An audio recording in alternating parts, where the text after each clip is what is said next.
train travels at a speed of 30 miles per hour and traveled 240 miles.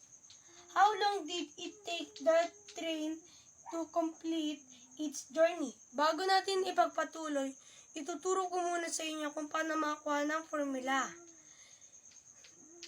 Ang kukunin natin na formula ay distance, speed, at saka time.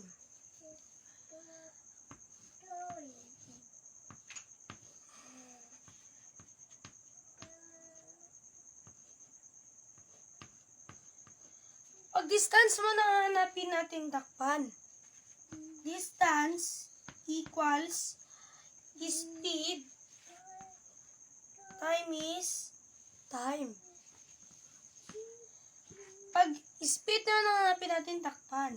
Speed equals distance divide time.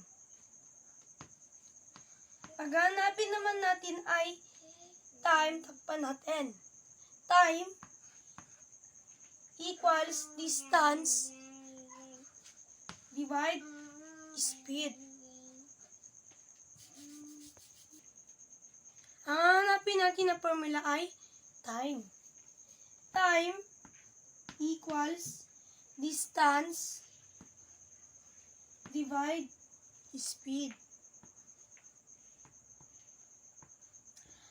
Ang distance natin ay 240 mile. Kasi pag meron siyang hour, yun yung speed. Pero pag wala, ito yung distance.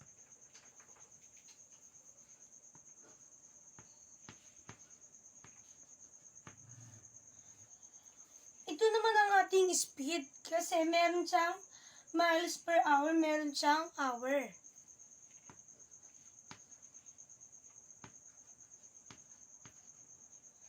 Ngayon, pag-divide natin sila. 140 divide 30.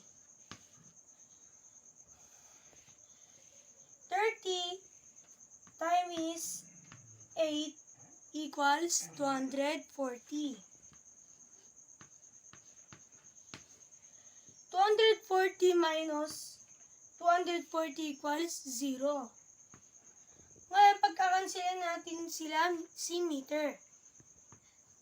Pag nakansil natin, kopyahin na lang natin yung H. 8 hour ang sagot natin.